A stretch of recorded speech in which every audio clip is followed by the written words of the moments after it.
So good afternoon, ladies and gentlemen, and welcome to beautiful Bellerive. It is the Moose Lewis Oval here in downtown Clarence. It is Andrew Silver Fox Hopwood, and we have the very, very big game in the under 15 A1 division. It is Clarence, the home team, of course, in their traditional white and red sash, up against the visitors, Kingborough Black. I'm very, very pleased to introduce my co-commentator on board, Harvey.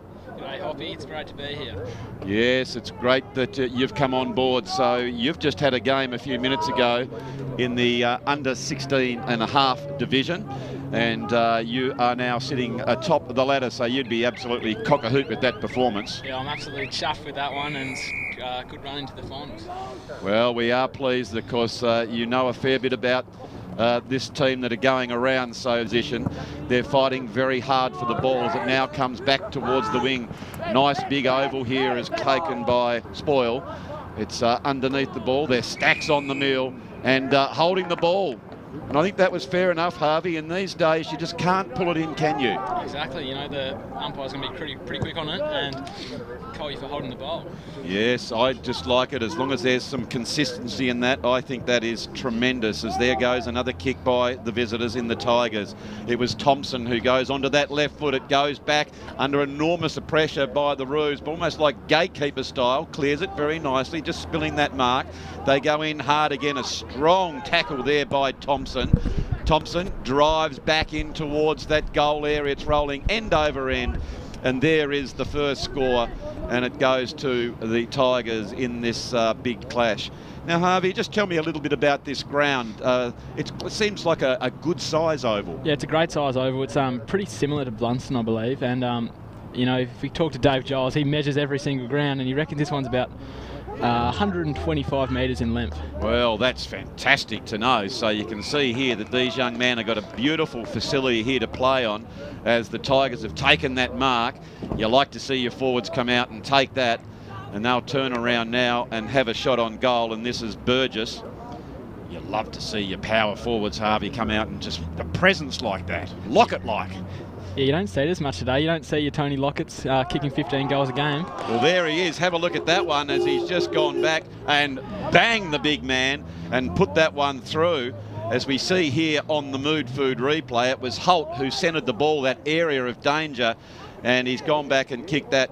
I reckon that was good play there by the Tigers, Harvey. Very disciplined. Sometimes the kiddies can go down the line, but it's really good play by the Tigers, isn't it, to get the ball in that area of uncertainty. Exactly, that's the danger area, and that's where all the goals are going to come from. When if you're wide, you're going to have low percentage shots, and the ones in the front of goals are pretty certain to go through. Absolutely. So well done there to Burgess and to the Tigers. So we check the Brighton's Best Bakehouse scoreboard, which sees the Tigers 117 to the Roos yet to score. Good crowd building up here. I came up from my beloved Cremorne earlier this morning, and there was a flotilla of cars along the main highway here, and they were all heading towards this ground. But of course, if you can't be here, you're watching here on Duff TV, and we hope you enjoyed the coverage as Cuthbertson takes a big, strong mark. He looks towards the lead here of Page. Page goes back. There is that centering ball again. And they've got a great setup here, Harvey, haven't they? They are really looking to get it to that area, so Clarence need to be aware of it. Exactly. That's what I said previously. That's where the goal is going to come from, and if you keep kicking it there, you're going to keep putting scores on the board. And one thing that big forwards like is predictability on the way the ball comes into them. So if they know they can leave that space open, then they can run into it like they just have then, as Thompson goes back, and he has gone boom with another goal for the visitors. Yes, he's just got the thumbs up. Oh, there's a bit of conjecture here. Point, is it? I think the goal umpire has signalled a goal, Harvey. A bit of controversy there. And anyway, we'll have a look at that one shortly on the Midfield replay. Here it goes as the goes towards the goals. Let's have a look. And he signalled the goal, but it has gone through for the minor score. Well, we'll come back to that one in just a few minutes as Clarence under a fair bit of pressure. That was Whitelaw who takes that kick. Scrubby old one, but not a bad one as far as a defender is concerned, to try and get a bit of width to clear the area. It is Stacks on the mill, and it will be another ball up. So, Harvey, you use this facility. This is where the Clarence Junior Football Club make their base. It is, you know, here in Hurd Primary School for the younger children. Yep. They play their footy down there, but when you hit the age of 12, 13, this is where you come and train and come and play and you get quite used to the ground. Well, it's fantastic, though, if you are then going to go on and play senior football, and this ground is the size of Boot Park, to then the transition from this ground to that ground will be nice and easy for you. Yeah, exactly. I started playing 18s this year and playing on Blunston, and you know, you can see the similarities between the grounds. That's very good. Well picked up there by Bosworth. Bosworth just kicks that one around the body, and they're moving that well as Murray, bit of a jack in the box, jumps up with a good vertical leap, goes deep downtown, or can't bring it up, but he goes again. Well kicked in, and there's another mark taken by Sylvester. Sylvester goes out wide. They're just going down the line, looking a little bit better, getting their dukes on the ball at the moment, are the Roos. Haven't got anything on the scoreboard, but they are certainly in this game now. It opens up for them. Good passage of play. There is Orr, gets it back inside now, trying to find the forward in Divenuto. Divenuto goes bang and just misses that to the near side. But I tell you what, Harvey, that was much better transfer of the ball from the Roos. Yeah, exactly. You can say they went coast to coast there. The play started in the back line. They've really moved the ball well, and it's a change from what they've done in the first 5 minutes. I noted on that one, Harvey, they did go predictably down the line. Is it something that's inherent in the coaching of modern day football that you do try and find that switch? Yeah, exactly. You know, that opens up the ground. You know, there's a lot of congestion on one side of the ground, and if you look to the other side, there's usually that open space where you can run and carry like Clarence seems like to do. Well, here they go again. There is Palmer, goes toward the goals, and he's missed that one, but they look a lot better now, do the Roos, as we just checked the Brighton's best Bakehouse scoreboard, which sees them 2 behinds to the Tigers 1-2-8. Well, as we know, Harvey, momentum is an interesting thing in this football caper. So when you have the onion, you really want to make the most and try and score. Exactly. You know, the aim in football is to score more goals than the opposition, and we might just there have a goal it is. Here. Have a look at that one. That was lovely play by the Roos, and they are taking advantage of that forward momentum. And I think that was Zach Bounds who picked up that ball. You can see here on the Midfield replay, Harvey. Let's have a look at this. They're trying to clear the ball. They do go wide. You can see here just bringing it back. Didn't get the spoil. And here is the front and centre swooping on it. Really good hands. And this is the thing that watching a lot of the junior football, Harvey, it's crucial, isn't it, to be clean below your knees. Exactly. If the ball goes past you, you've got no chance of getting the footy, and it's going to go into the opposition's hands. So if you can be clean in front of yourself, you're going to get heaps of the onion. Yeah, well, there you go. So Clarence, they've drawn level, as we just see on the Brighton's best Bakehouse scoreboard. It is 1-2-8 apiece in our game of the day. It is under 15 footy in the Barwick's wholesale and retail landscape supplies here at Moose Lewis Oval, as the ball comes back inside under a bit of pressure now. A few questions are being asked of the defence for the Tigers.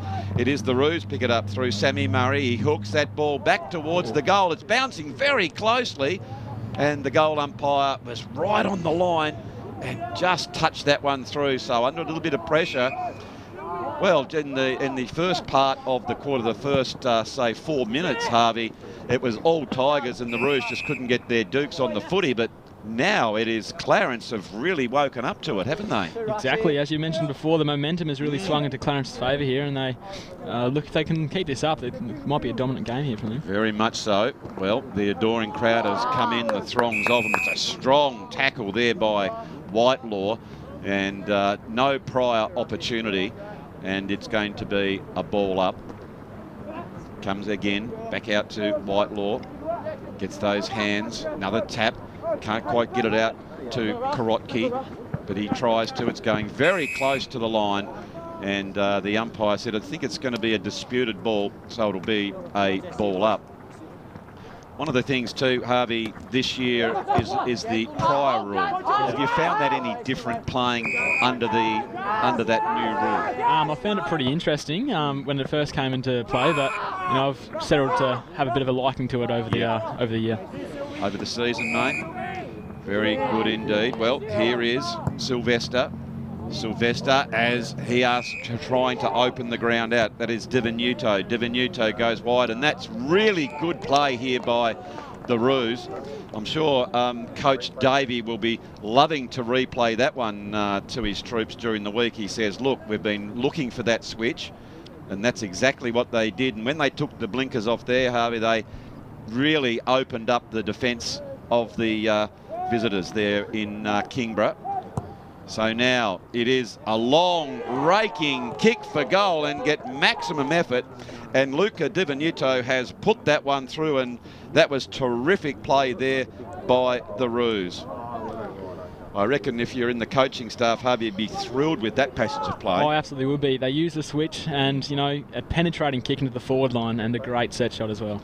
It certainly was, and this is one of the things I like, is when you see a forward come back, have a look at the face there, Harvey. He didn't dart the eyes round and look to go it off. He says, I've taken the mark, I'm the big man, I'm going to go back and I'm going to kick the goal. I love that. Exactly. If you think you've got the distance, you might as well have a shot. That's my my motto. Oh well, it instills confidence. I know if you're a player around here, said, well, I want to kick that straight down to Di Venuto more often than not, because he's a confident young man. He go back and kick the goal. So here we go. The Tigers, they get that clearance. Now can they do well when they get it inside their 50? It is in dispute. Quite a crowded ball there. Has got plenty of defenders back for the Roos. They go to just kick that one off the ground. It doesn't go too far that particular time, but it was well picked up by Round. Now he just comes in yet again. Well done, Bounds. He's a bit of a live wire, and I'll have a look here. It gets inside the 50. If they can do that as Bosworth picks it up. Here's a lovely chain of handballs as it comes back to Bosworth. It goes toward the goal on the one step, and it has gone through for the minor score. But Harvey, they look very dangerous, the Roos, when they have that forward line nice and open, don't they? Yeah, exactly, and that's been worked on for all the age groups from 15s out to 18s. If you leave the forward line open, it's going to leave space for the deep forwards to do their work. Oh, there's a rundown. Well played there by Bounds again. Doesn't get the reward for it, but the ball spills back towards Whitelaw. I think that was Hughes who gets the handball further afield. Only goes as far as Pitchford for the Tigers. Now it is the Roos. They pick it up and throw some urgency around the footy. Ball evades, and Garrett's good enough to come in and pick that ball. He goes in long, almost another mark here for the big forward in Bosworth. He can't quite bring it in. Now they've got an opportunity. Di Venuto does the unselfish thing, but it only goes as far as Scanlon. He's pushed off the ball. Good again work by the Roos as they get that one off. They're going to have a snap on goal. It goes high, wide and handsome. That's a very good mark there taken by Marshall.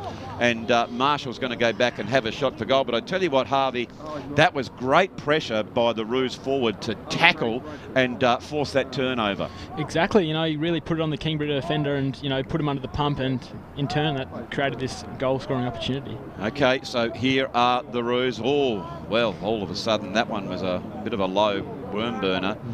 Didn't quite get good purchase on the ball and through for the minor score, but back when I had colour in my hair, Harvey, and I played on the forward line, and we just ran around and try and kick goals. But now you young fellas, you really fight hard to try and keep it in, don't you, to get continual attacking opportunities. Yeah, exactly. You know, it's pretty hard. You know, the defence sets up pretty well nowadays. They're not all one-on-one. It's some teams run a zone and, you know, really press well, and it's tough for a forward to score a goal. Yep. Well, I'm going to investigate that a little bit further in a minute as we see the Roos go toward the goal, and that one has just hit the post. But they are looking very, very nicely now as they've settled. They took a little while to the Roos, but they are looking very, very good at the moment as we are getting toward about that 14-minute mark here in the game of the day as they screw that one around. The good thing for the Tigers is that they haven't been put off, and they haven't damaged them so far, as that one has gone towards the goals and it's socked off and gone through for, I thought it was going to be a point, and that's exactly how just for a minute there I thought the two fingers were going to come up there. Let's have a look on the Midfield replay. Yeah, it came off the defender, so very well umpired. As now the Tigers, they just haven't been able to get it across that centre line. From good play from the Roos as Stevenson went for the ball. The big man Cuthbertson gets his hands on it, end over end.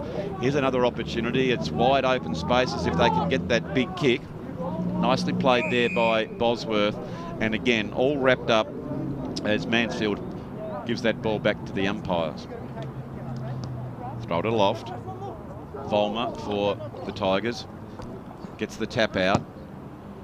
They get a kick over now. Here's a big chance for them as Stevenson goes in towards the goal, but brilliant defending there by the big man. That's Ollie Hart. And they're those 1%ers, Harvey, that you just love to see, don't you, with that smother? Yeah, the smothers, the spoils, you know, it's, as a backman, it's what you love to see, and, you know, it's really what boosts team morale. I absolutely agree and concur with that. So well played there by the Roos, because the Tigers were out, but they were good enough to spoil. So Bosworth picks that one in. He's looking further afield to Marshall, but intercepting that one is Lydon. Lydon goes back towards the wing position where Murray tries to get the mark. He's beaten to the ball this time as the Tigers get that one off the side of the boot. Spoil now. Well played by the Roos. I like them going backwards, but tremendous play there by Cuthbertson coming in to try and spoil. He's a big man. He's just trying to lift his team and just get them on his shoulders and drag them fighting and kicking back into this game. They need someone to show a bit of a spark as Harry Page picks that one up. He goes towards that half-forward line. Have a look at the pace here. Just burning them up is Cooper Campbell, and Cooper Campbell goes towards the goals and just misses that one. But I tell you what, Harvey, he showed a good turn of pace, did Cooper Campbell. He did, just tucked it in his arm, arched the back and ran, and, you know, that's how you do. That's how you get some nice goal-scoring opportunities. It's really great to see, isn't it, when you see a player, don't think too much about it. Once you get the footy, just actually sprint. Yeah, exactly. You know, if you're just having a little jog, you know, people are going to catch up to you. But if you're confident in your abilities and sprint for it, you're going to get the rewards. Yeah, I love that. I have to say it's one of my mottos in coaching, Harvey, is just don't think, do, like the great John Kennedy. But because once you then get that 10 metres out in front, then you can actually stop and reflect and think, okay, now I can spot my next teammate, whether it be a handball or a kick. But just try and get that little bit of distance if you can, and if anyone can, it's hereditary in that Hurd family. Of course, you all played the touch football, and that's something that must show you in good stead for football as well, Harvey. Yeah, exactly. Over the summer, I'm there 4 nights a week, and, you know, putting up some decent kilometres. So yes, do pre-season pretty much as soon as footy ends. Oh, that's brilliant. So here go the Roos again. Nice play there by Marshall. Goes towards the goal. They're a big chance if they can screw that one back over. That looks really good play by the Roos. Absolutely brilliant play there by Korotki. He picked that one up and screwed it around and has put it through for a goal. I love the way Harvey, he just actually showed a bit of poise there. It was a very deliberate shot on goal. He turned round and he knew it was in front, and that was a very, very good kick for goal, as we see here on the Mood Food replay. Yeah, I reckon he's been practicing these ones at training, you know, having a couple shots before, you know, getting ready for the games, and, you know, that's what practice makes perfect, I say. Oh, absolutely. But is that one thing that you younger fellas do these days? Because it doesn't seem fluky anymore, does it? It must be those around the corner kicks. No, it doesn't, and you can see it much more in the AFL. You know, yes, your Eddie Betts and your Isaac Rankins nowadays. They're really innovative in front of goals, and very much so. They like a snap or a check side, and you know, the younger kids watch that and they try and implement it into their games. Very, very much so. There are the Roos who they try and barge their way through. So we are nearly 18 minutes into this first quarter. Of course, they're 20-minute quarters in the under-15 division. It is Clarence with a very, very handy 15-point lead at this stage, as well done by Pitchford.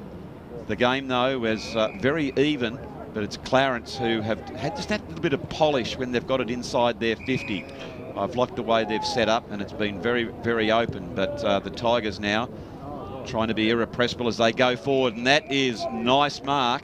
And when they have gone forward, Harvey, they've actually shown that their big forwards are capable of clunking those marks. Yeah, I don't think I've seen one of their big forwards drop one yet. And, correct. You know, if you mark them inside 50, you've got a very great chance of converting. All right, so Harvey, this is young Thompson, who we thought kicked that last goal. So now he'll be smarting from that. He's a left footer.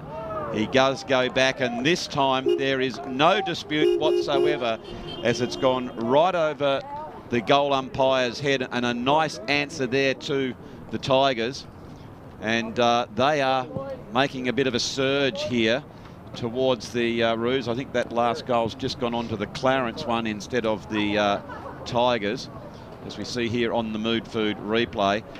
It is Thompson, very deliberate. I like his low hands there, Harvey. Nice efficiency kicking towards goal. Not a lot of movement, very steady, square shoulders, and that's a very nice kick for goal. Yeah, if you keep the ball under control, you definitely know where the ball's going to go. You know, a lot of people flip it around, and yes, usually that leads to a bad ball drop. Well, there is the siren. That's not a burger alarm going off. That is the siren.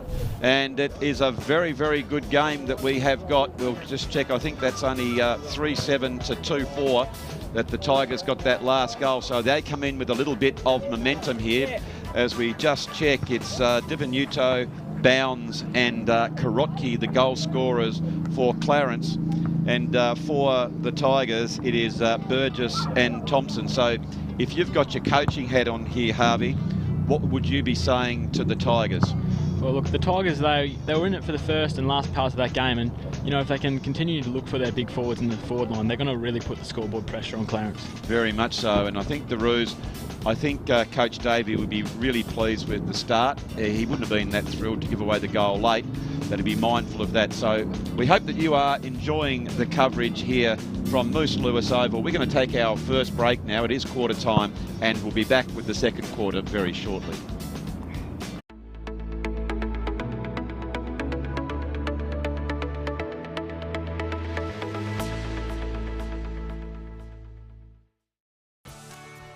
This program brought to you by IGA, where the locals matter.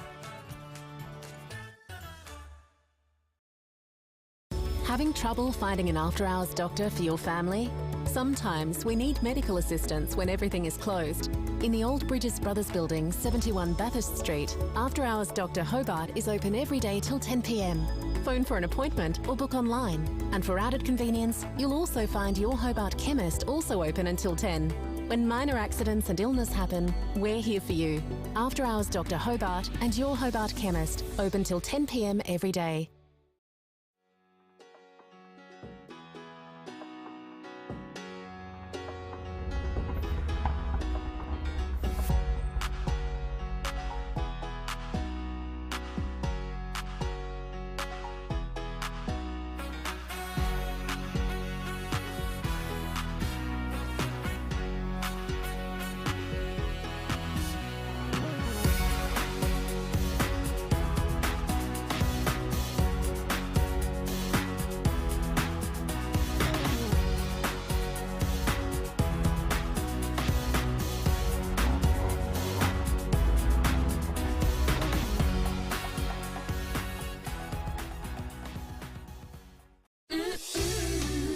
Best Bakehouse, love that homemade taste. Brighton's Best Bakehouse, delicious in every way. Loving the taste, love it homemade, their own recipes, freshly baked. Brighton's Best Bakehouse, love that homemade taste.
So welcome back, ladies and gentlemen, to the game of the day in the Barwick's STJFL season for 2022.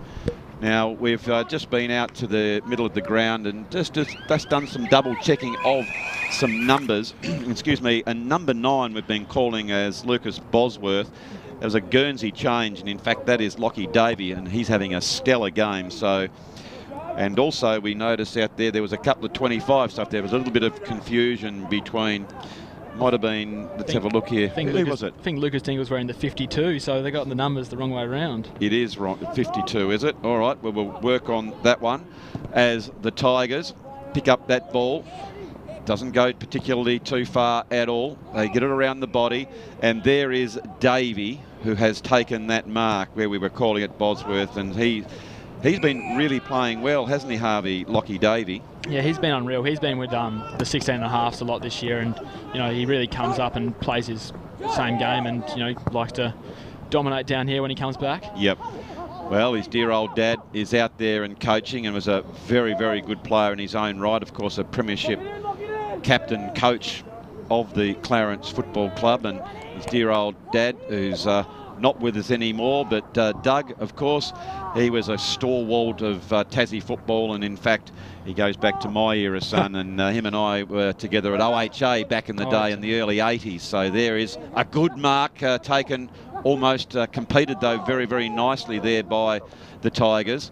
They can't get their mitts on the ball as Clarence coming through with, that was Zachy Bounds. If he would have hit someone, he came through like a locomotive, but it spills out here to Stevenson. Stevenson going back into the forwards, just couldn't bring that one in, and it has gone out of bounds. But as we know, Harvey, if they can get that in, the Tigers, towards their big forwards, they're every chance to take the marks and kick goals. Yeah, they've been very, very dangerous, and they haven't really looked like dropping them, and they will convert from inside the 50. Absolutely, and there a quick snap over the goal, and here is one of those big forwards. It was Burgess. See how he goes when the ball hits the ground. Fighting very hard for it. We know he certainly likes it up in the air, so he can get a run and a jump at it. That is the asset that he brings to the table. And a quick snap by Cuthbertson, and Cuthbertson on a very, very tight angle has just put that one through for the minor score. So in the modern day football, Harvey, as a defender, or let's go to the forward line first, forward craft, how is it you try and set up? As you try and create a lot more space to leave someone on one out, or do you try and leave the whole 50 open? How is it that the coaches play it these days? Yeah, they like, instead of having the 3 deep options and as your 2 pockets and a full forward, they like to have just 2 deep, have a toll and a small, just so they can kick it into the toll. He's got his space to move, and the smaller forward can come in and crump. Yep. And then the others come in with the kick of the ball? Yeah, exactly. They come back with a flight. All right, so that was well played here by the Tigers, as Pitchford has taken that mark. Hasn't had a set shot on goal yet, so let's have a look at his kicking style. It's gone on that near side, I think. He just sort of didn't quite get the drop on that one, and all but I thought there, Harvey, just got a little bit too close to the man on the mark. Did you think on that one? Yeah, it looked very, very close, and it looked like if young Whitelaw on the mark jumped, he could have had a touch on that one. Well, these are the small things like jumping on the mark that are really important in a game. It can be a game of millimetres, as again, that was Davey who competed well for the ball for the Roos, and he has forced that all but that errant kick. Trying hard is Coulson for the Tigers, tries to get the ball spilled out, and there is Whitelaw who gives it back over the body, but it only goes as far as Stevenson, who set up really well behind the ball. Driving that one in long, but the Roos are there. There is a smother. Well played. Nice work by Brereton. Brereton tries to follow up his good work. Here are the Tigers now, but have a look at the numbers getting back here by the Roos as Davey picks that one up. He's spun around, but he's doing a great deal of work. Reminds me another good number 9 in that midfield area, big Paddy Cripps. I wonder if he models his game on him. That'll be interesting to note. Volmer has the ball for the Tigers and been dispossessed, and it's going to be a free kick. Go out here as the handball comes across from Lydon. Trying to get that ball moving. It was rather stagnant, so I think that was Dingle who went for the ball. We know now in the number 52 Guernsey. That ball evades the defender. And it is Whitelaw who kicks it out very, very wide, looking for a running player. Tigers are there. There's a Mason Cox might have started something here. We've got the dark shards, the Roy Orbison look there, Harvey. Looks like he has, and it's a good look on number 16 here. He's got a little free kick. That's Cameron Holt. I'm wondering there, it might be the prescription glasses. I think that was big Mason Cox, doesn't he? Has a little bit of some problematic with his eyesight. Yeah, I think he does, and I think that's why he brought him in. And, you know, if the younger kids start doing it, they might encourage some people with... Yes. So Holt has them on, and he's a good young player as Clarence go toward the goal. There is that check side, and I know there's one man who is standing up in the camera doing all the good work so you can get the visual, is dear old Martin Duffy. He loves the kids to be able to kick both sides of the body, Harvey. Now, I know that you have a very, very nice kick, but what do you think about the two sides of the body? Look, I'm probably not one to talk for it. Yes, I do know that. Very much left foot favoured, but yes. Look, I'm a big fan, you know, Gavin Cooney. Oh, here's a goal here. Oh, that's a beautiful kick for goal by Nash Cuthbertson as we are talking that. And I tell you what, as he puts the two hands up, we'll come back to that again in a minute. But there you are, Harvey. If you have clean hands like the big man here, as we see here on the Mood Food replay, have a look at this. It's come out from their defensive area, and it hasn't been touched by a Clarence player. It just goes end over end, playing in front.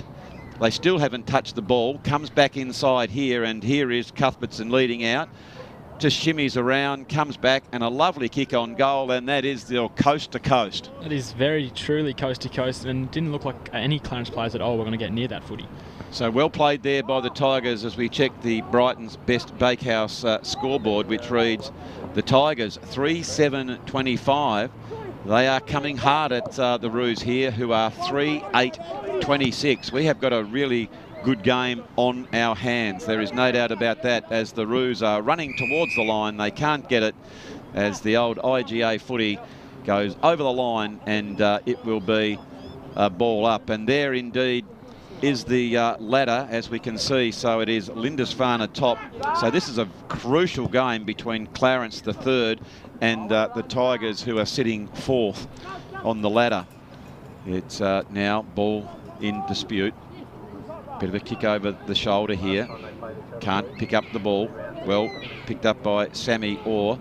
Now, young Sam Orr, I'm pretty sure that he played in the under-14 game on Friday night out there at Abbotsfield Park under lights, and he's a very nice left foot kick for goal. What do you know about him, Harvey? Anything at all? Yeah, I believe he plays in my younger brother's team, yes, or has played previously in my younger brother's team, and, you know, ever since he was a little boy, he's been quite a dangerous player, and, yep, you know, as I'm a very big fan of a left footer. Oh, very much so. Talking, that one's the old coat hanger there, just taken a little bit high by Roy Stevens. You know, he was a very, very dangerous player on Friday night, and he stepped up in an age division, and he looks to be very, very accomplished at this level, as well as Divenuto has come out and taken a very, very nice mark. Again, the big fella, hands in front.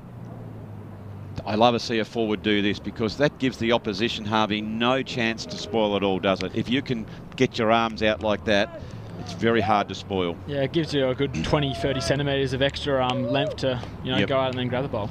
Okay, so it is Divenuto. He rocks that one. He didn't really good purchase on the ball. We need someone on the front and centre. Excuse me. It is the Roos Pickett who was there, but he couldn't quite get it before it's cleared. Palmer does now, though. He gets the handball. Swinging back that one around is Davey. Davey, again, deft on both sides of his body, but this time it's been intercepted by the Tigers. And I tell you what, they are away now as they get that bounce. Here is Burrett, and he goes inside the 50. Here is one of those tall forwards there in Thompson. He just can't quite get that one up, and it's gone over the line and out of bounds. So just being asked for the ball, it is going to be a ball up. They're into their forward line here are the Tigers. Moving the ball very, very nicely here. They've got one goal. They got the last goal in the first quarter and the first goal in the second. As nice play there by Palmer to push his opposition, Brereton, over the line, and it will be a ball up. But there we can see Harvey in the distance, as we alluded to before, Boot Park. I'll be back to Boot Park. The big forwards, they're causing all sorts of troubles here. And maybe when you see the replay of this one, Harvey, the defenders just have to go the punch from behind. Yeah, exactly. You know, there's no chance, there's a very little chance of you marking the ball from behind. If you just get a fist in there, it's just going to put the ball to ground and, you know, stop them from having this shot. I think that was, oh, here's the kick. It has gone through, so well done there by Burgess, who was able to put that one through. But just looking, the young defender, I think it's maybe Ollie Hard. He's a good-sized fella. I reckon when he sees that replay, he'll understand what we're talking about. Here it is again on the mood for. Really be committed here, Harvey, to that big punch. Yeah, exactly. It wasn't quite a committed punch, was it? No, it was a bit of a half-hearted one. You know, couldn't decide whether he wanted to go up for the mark or go for the punch. But you just got to be decisive when playing in defence, especially in the square. Yep. So that's where young Ollie will learn from that. He'll probably get some guidance from Coach Davey to say, look, you're doing a good job. There's no doubt about that. But when you are from behind, we need that big punch and bring it to ground. We can't let the big forwards get away from us as they have now. So we just checked the Brighton's Best Bakehouse scoreboard, which shows Clarence 3-8-26 now trailing the Tigers 4-7-31. Very interesting game, Harvey. It's hard to get a gauge on because we sort of thought that Clarence looked the far better team, didn't they, in that second part of the first quarter? But now the Tigers are just sort of gaining in confidence, aren't they? Yeah, especially it took a long time for Clarence to play into the game originally, and then Kingborough out of it for the second half of that first quarter, and they've really come out strong here in the second term. Okay, so it is the Tigers. Just going back now, and it is Stevenson. Maybe going to have a shot from goal. That's probably a tight angle and be all but on his distance. What do you reckon from there, Harvey? Is that somewhat ambitious, although he's inside the 50, isn't he? He's normally a pretty good kick, but that's a tough shot. Yeah, it depends if he's a right footer or a left footer here. If I was as a left footer myself, I'd probably come around here and have a shot. Would. This man's a right footer going towards the goals, and he has indeed kicked it. Gee whiz, that's a beautiful kick now. So Roy Stevenson, as I reckon we're going to have a look at that one again, Harvey, on the Mood Food replay.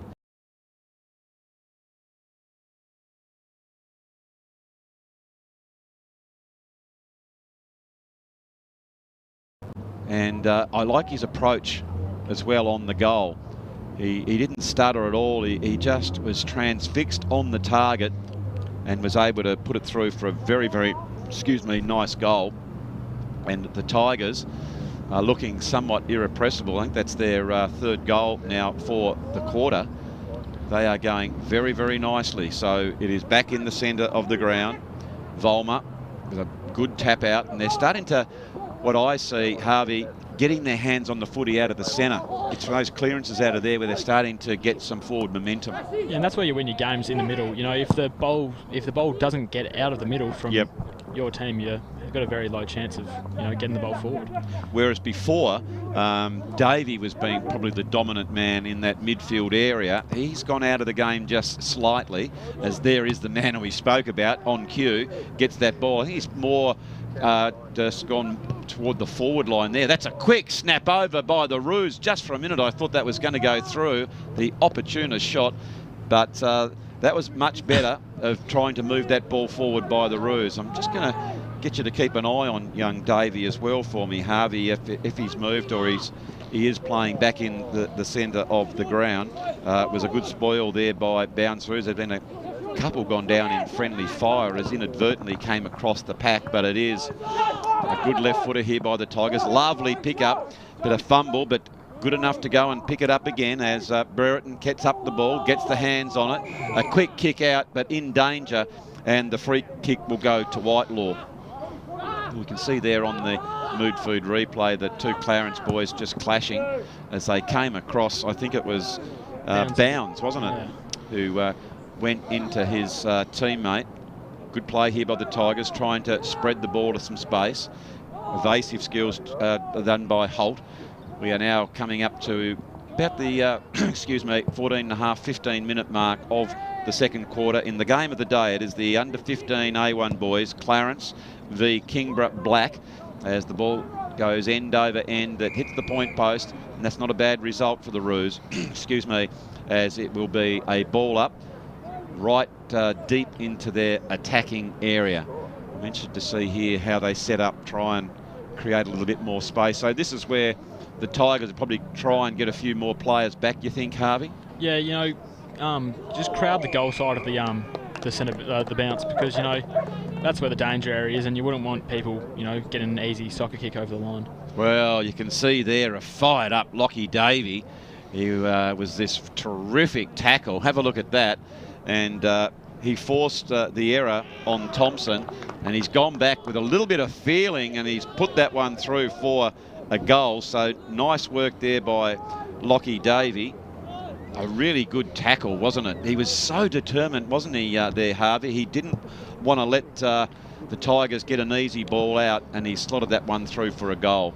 Yeah, he wrapped the two hands around him, and, you know, that's how you want to tackle them. You know, a lot of people going in for the one-hand tackles, but if you get two hands around them, they really got no chance of getting rid of the footy. Again, it's that commitment to the cause, isn't it? When you see that mamby-pamby sort of one arm across, he was fair dinkum committed, and I'm sure Coach Nick Davey would be thrilled with that. And we have absolutely got a fantastic game on our hands as we just check the Brighton's Best Bakehouse score, which sees Clarence 4-9-33, the Tigers 5-7-37. So only a 4 points difference in this game, which is a very, very exciting one here. We're getting close towards half time. And again, that pendulum of momentum has swung back towards Clarence if they've had the last 4 inside 50s. Yeah, the game's really shifted, you know, many times throughout this game, and, you know, that's when the goals are happening. When the momentum is in the favour of a certain team, they're really managing to convert. It just has taken one small thing to swing it, isn't it? Like a really good tackle or a nice clean pickup, and then the other team can get a bit of a run on. So here are the Tigers, and they've been good going from end to end, and that is a terrific mark there by Tolman out in front of his eyes. That's the hardest mark you can do in football, is on a hard lead like that. Here is a handball, trying to get it out to space, and as Brereton that particular time has fumbled. Clarence through some handballs are putting themselves under a little bit of pressure. And I think that one might have been paid just that little bit too high, and they're going to relieve some pressure here across half back, and that's going to go. Who's that young player, Harvey? I'm not quite sure on that. I think that might be another mishap. I think that's Brodie Wills, number 25 we've got here, but I think he's wearing the 35. All right. I think you're quite right there. We'll call that one as Mules, who's taken that free kick. Comes only as far as the Tiger defenders. Oh, that was classy. Pitchford with the blind turn out of trouble. Brilliant smother there by Wills. Wills now, it is the Tigers who take that mark. Being told to play on. So there's been a few positional changes as well. Thompson, Harvey, who was one of those prime movers and a target down forward, he's moved down across half back, and he's actually got a little bit of the ball across there as well, and he stopped a couple of those attacks from the Roos as Davey, that jack in the box, and of course one of the barometers for this particular team, gets it out towards Palmer, comes back inside to Murray. Murray can't take a clean possession that particular time as it goes out towards the boundary line, and there you can see a flotilla of Clarence reserves ready to go on. And it's quite important, isn't it, in modern day football, Harvey, to have a bench, and the reality is you're not being dragged so much like in the olden days. It's just coming off and on for a breather, and that's the modern style of footy, isn't it? Yeah, exactly. The more you rest, the better you're going to play on the field. You know, if you're out of breath and you're knackered, you're not going to get much of the onion, but if you come off for a 2-3 minute break, like most people would only be on there for, you come out and you're really ready to go chase that footy. And it's good, isn't it, that nowadays, I think that's what most of the young footballers are getting more accustomed to, that they understand that it's going to advance them and allow them to play better, whereas before you get really angry and you don't want to be off the ground, let's face it, but if it allows you to be a better player, I think it's a great thing. And of course it gives everyone an opportunity to show their wares on the field, as the Tigers now, with about 30 seconds to go, are looking to get another goal. They got a goal late in the first quarter, and I certainly know that they would love one. Oh, look at the pickup. Here's a chance. This is a check side, goes toward the goal, and just misses that one. That would have been a dagger for Clarence to concede 2 goals in the last 30 seconds of both the quarters, but there again, should they have gone on the check side, Harvey, or gone on the left side of the body? Let's have a look here on the Midfield replay. I reckon the check side was the good one. It just started a bit too wide as the siren has sounded for half-time here in the Barwick's STJFL game of the day between Clarence and Kingborough Black. As it is Clarence, as we're just checking the Brighton's best Bakehouse scoreboard, a 4-9-33 to the Tigers, 5-8-38. The goal scorers for Kingborough, it is Stevenson, Cuthbertson, Thompson and Burgess with a couple. And for the Roos, let's just have a look here. We know that Davies got one, Divenuto, Bounds, and I'm not sure who got that other one. Harvey? Karotki, I think. It was there. He was there. I do have it written there. Karotki is the other goal scorer. Well, it's going to be a very hard game to pick here, Harvey, isn't it? Because the momentum swings have been quite marked throughout the game.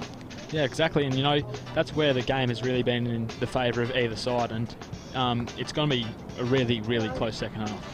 I agree. Well, it is half-time, and we're going to get a word from our sponsors, our very dear friends and partners. Of course, Your Hobart Health, we welcome them on board. They're one of our new partners. We're going to hear all about their services at 71 Bathurst Street in Hobart. Of course, they have the avail yourself of 17 doctors. They are after-hour doctors there till 10 o'clock of the night, so don't worry about queuing up at the Royal Hobart. If you've got an emergency, you can go and see them. They've got a chemist, a cafe, they have everything, a skincare centre. So go and visit our very dear friends, Dr. Mark Baldock and all the other doctors there at Your Hobart Health. As we are going to take a break now for half-time, and we look forward to calling the game in the second half. We'll be back shortly. 125 metres in length. Well, that's fantastic to know. So you can see here that these young men have got a beautiful facility here to play on as the Tigers have taken that mark. You like to see your forwards come out and take that, and they'll turn around now and have a shot on goal, and this is Burgess. You love to see your power forwards, Harvey, come out and just the presence like that, Lockett-like. Yeah, you don't see this much today. You don't see your Tony Lockett's kicking 15 goals a game. Well, there he is. Have a look at that one as he's just gone back and banged the big man and put that one through. As we see here on the Midfield replay, it was Holt who centred the ball, that area of danger, and he's gone back and kicked that. I reckon that was good play there by the Tigers, Harvey. Very disciplined. Sometimes the kiddies can go down the line, but it's really good play by the Tigers, isn't it, to get the ball in that area of uncertainty. Exactly, that's the danger area, and that's where all the goal's going to come from. When if you're wide, you're not going to have here on Duff TV, and we hope you enjoyed the coverage as Cuthbertson takes a big, strong mark. He looks towards the lead here of Page. Page goes back. There is that centering ball again. And they've got a great setup here, Harvey, haven't they? They are really looking to get it to that area, so Clarence need to be aware of it. Exactly, that's what I said previously. That's where the goal's going to come from, and if you keep kicking it there, you're going to keep putting scores on the board. And one thing that big forwards like is predictability on the way the ball comes into them. So if they know they can leave that space open, then they can run into it like they just have then, as Thompson goes back, and he has gone boom with another goal for the visitors. Yes, he's just got the thumbs up. Oh, there's a bit of conjecture here. Point, is it? I think the goal umpire has signalled a goal, Harvey. A bit of controversy there. And anyway, 8. Well, as we know, Harvey, momentum is an interesting thing in this football caper. So when you have the onion, you really want to make the most and try and score. Exactly. You know, the aim in football is to score more goals than the opposition. And we might and just there have a it goal is. here. Have a look at that one. That was lovely play by the Roos, and they are taking it. Sylvester, as he are trying to open the ground out. That is Divenuto. Divenuto goes wide, and that's really good play here by the Roos. I'm sure Coach Davey will be loving to replay that one to his troops during the week. He says, look, we've been looking for that switch, and that's exactly what they did. And when they took the blinkers off there, Harvey, they really opened up the defence of the visitors there in Kingborough. So now it is a long, raking kick for goal and get maximum effort. And Luca Di Venuto has put that one through, and that was terrific play there by the Roos. I reckon if you're in the coaching staff, Harvey, you'd be thrilled with that passage of play. Oh, absolutely would be. They use the switch and, you know, a penetrating kick into the forward line and a great set shot as well. It certainly was. And this is one of the things I like, is when you see a forward come back, have a look at the face there, Harvey. He didn't dart the eyes round and look to go it off. He says, I've taken the mark. I'm the big man. I'm going to go back and I'm going to kick the goal. I love that. Exactly. If you think you've got the distance, you might as well have a shot. Venuto does the unselfish thing, but it only goes as far as Scanlon. He's pushed off the ball. Good again work by the Roos as they get that one off. They're going to have a snap on goal that goes high, wide and handsome. That's a very good mark there taken by Marshall. And Marshall's going to go back and have a shot for goal. But back into this game, they need someone to show a bit of a spark as Harry Page picks that one up. He goes towards that half-forward line. Have a look at the pace here. Just burning them up is Cooper Campbell. And Cooper Campbell goes towards the goals and just misses that one. But I tell you what, Harvey, he showed a good turn of pace, did Cooper Campbell.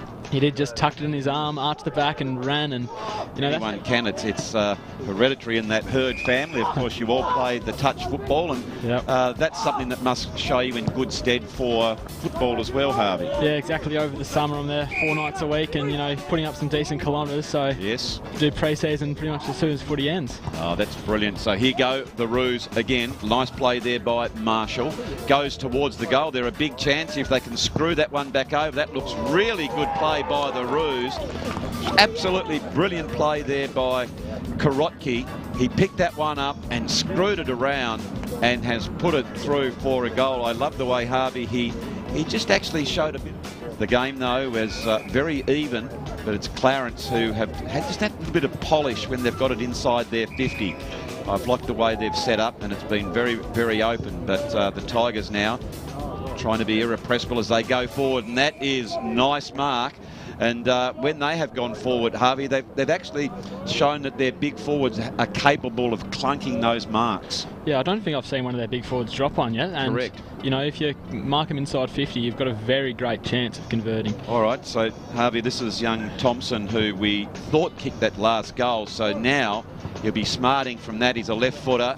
He does go back, and this time there is no dispute whatsoever as it's gone right over both sides of the body, Harvey. Now, I know that you have a very, very nice kick, but what do you think about the two sides of the body? Look, I'm probably not one to talk for it. Yes, I do know that. Very much left foot favoured, but yes. Look, I'm a big fan, you know, Gavin Cooney. Oh, here's a goal here. Oh, that's a beautiful kick for goal by Nash Cuthbertson as we are talking that, and I tell you what, as he puts the two hands up, we'll come back to that again in a minute, but there you are, Harvey. If you have clean hands like the big man here, as we see here on the Mood Food replay, have a look at this. It's come out from their defensive area, and it hasn't been touched by a Clarence player. It just goes end over end, playing in front. They still haven't touched the ball. Comes back inside here, and here is Cuthbertson leading out.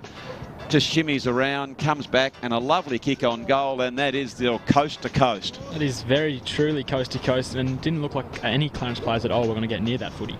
So well played there by the Tigers as we check the... He's been quite a dangerous player, and yep. You know, as I'm a very big fan of a left footer. Oh, very much so. Talking, that one's the old coat hanger there, just taken a little bit high by Roy Stevenson. You know, he was a very, very dangerous player on Friday night, and he stepped up in an age division, and he looks to be very, very accomplished at his opposition, Brereton, over the line, and it will be a ball up. But there we can see Harvey in the distance, as we alluded to before, Boot Park. I'll be back to Boot Park. The big forwards, they're causing all sorts of troubles here. And maybe when you see the replay of this one, Harvey, the defenders just have to go the punch from behind. Yeah, exactly. You know, there's no chance, there's a very little chance of you marking the ball from behind. If you just get a fist in there, it's just going to put the ball to ground and, you know, stop them from having this shot. I think that was, here's the kick. It has gone through, so well done there by Burgess, who was able to put that one through. But just looking, the young defender, I think it's maybe Ollie Hard. He's a good-sized fella.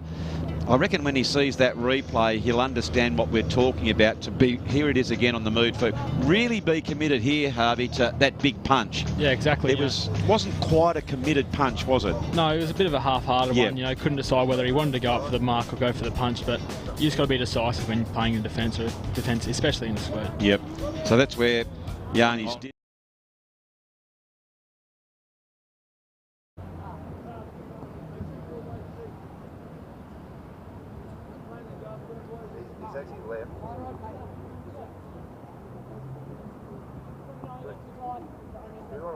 So you can see what we got. Yes, come back.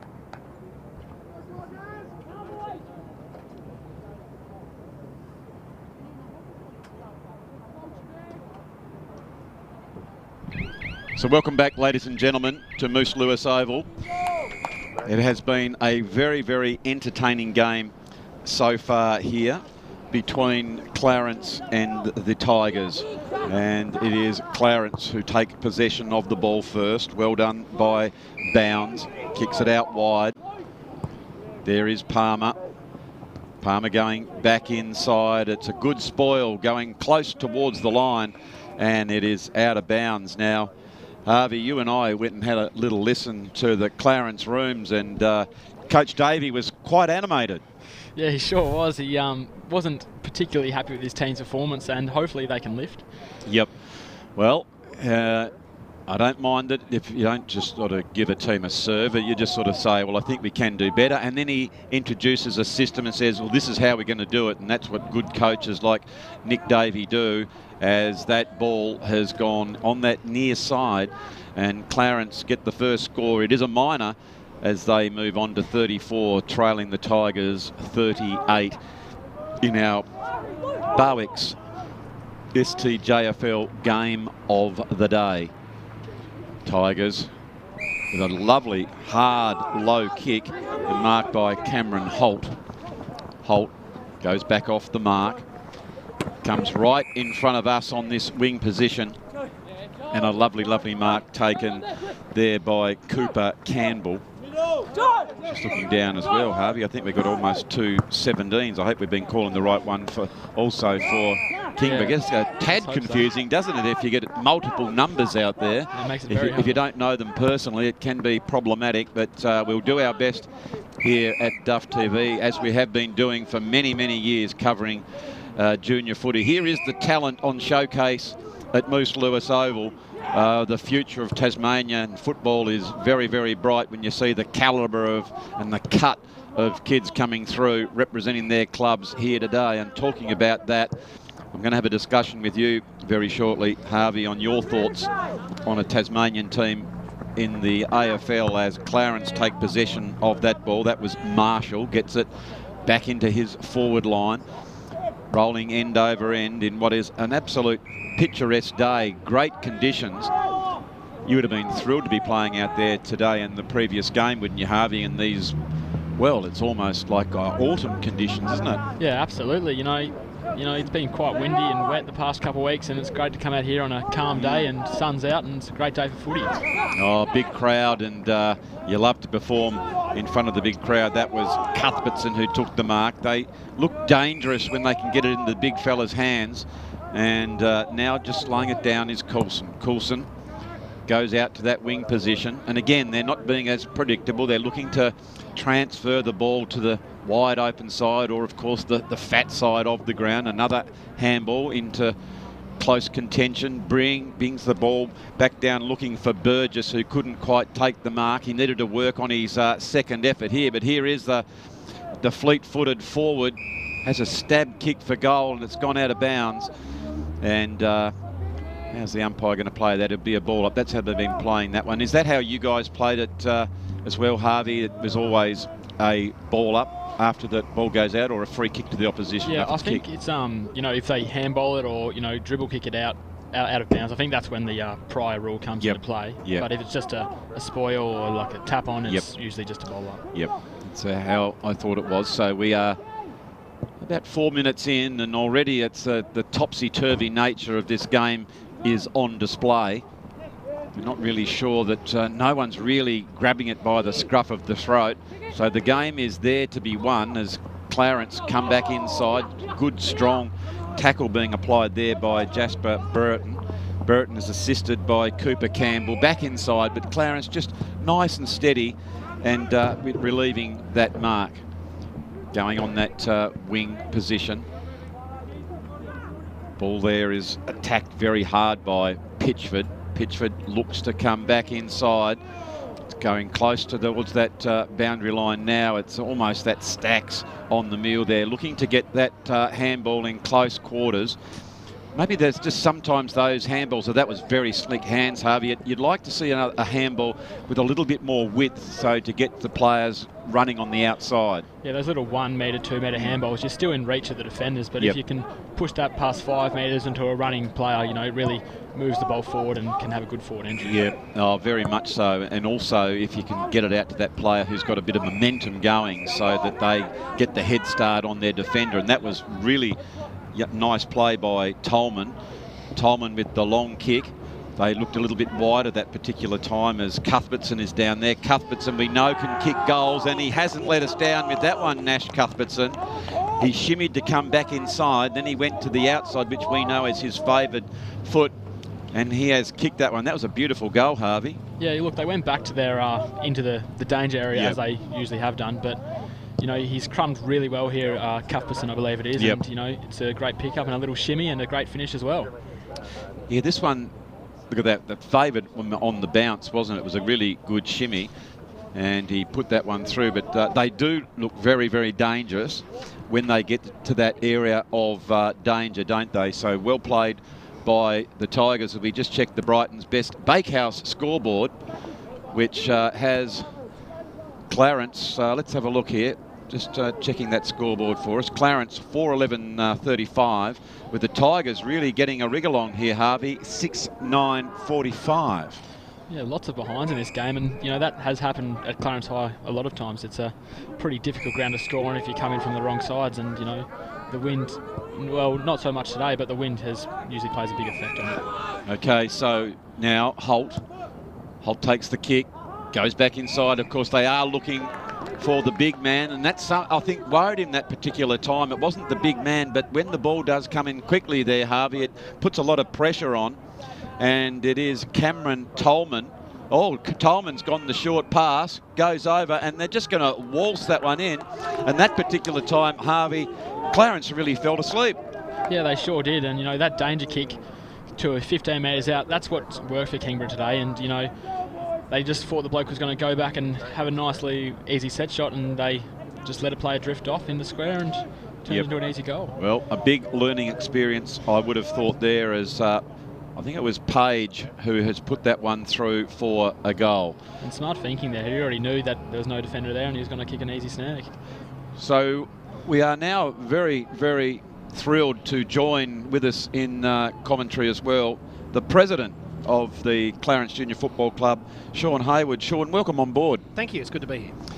Well, I know that you've been really, really busy down at the other ground, opening up in the canteen.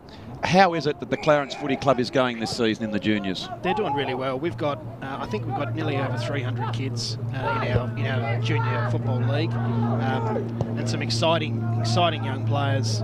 Even out there today, you're seeing a few mistakes, but this is a very promising side for us.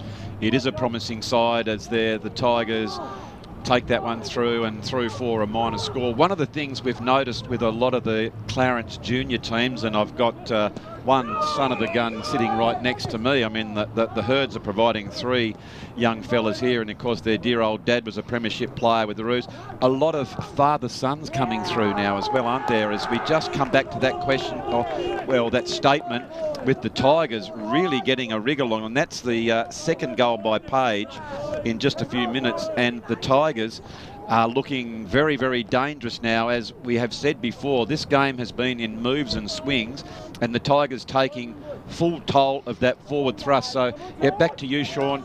A lot of great players in the past, whether it be, you know, the Gapins, the Setchels, have all got some players coming through now, some sons coming through. Yeah, you are seeing that. And a lot of the parents and the dads and mums are still very, very heavily involved with the club. So the coach of this team, Nick Davey, obviously, and his son Lockie's out there playing today, who often, I think yesterday, played under 18s for us as well. So it's really good. Actually, one of the boys out here, Sam Orr, is out from our under 14 side. Yeah, so we called him on Friday night. Yeah, wow. He played very, very nicely out there at Abbotsfield Park.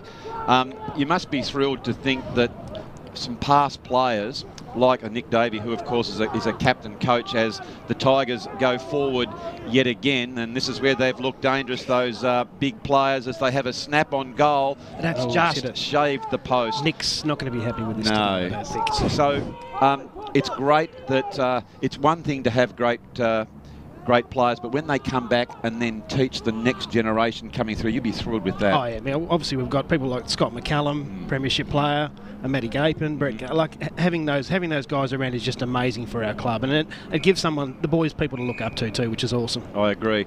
And how is the junior club going as far as you and your committee? Are you getting plenty of numbers, good volunteers coming through? It's a struggle. At the moment, we're in the process of trying to sort of rebuild. A lot of our volunteers are slightly in the older age groups.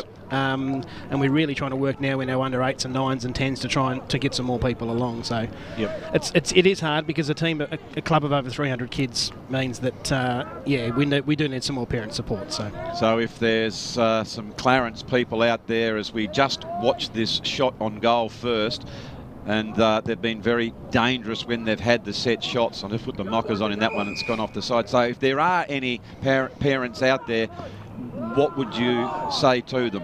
I'd basically say to them, just make yourself known at one of the canteens at either Harrod Primary School or at Clarence High School here where we are today, and just let them know, and we can certainly reach out and contact.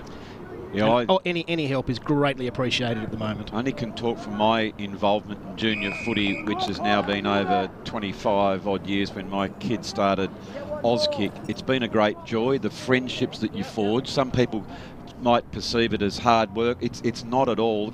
When everyone does a little bit, correct, it's nice and easy, isn't it? It is, and that's the problem we've got at the moment. Our committees, a lot of people, not a lot of people doing a lot of work. Yep. So there is Cameron Tolman.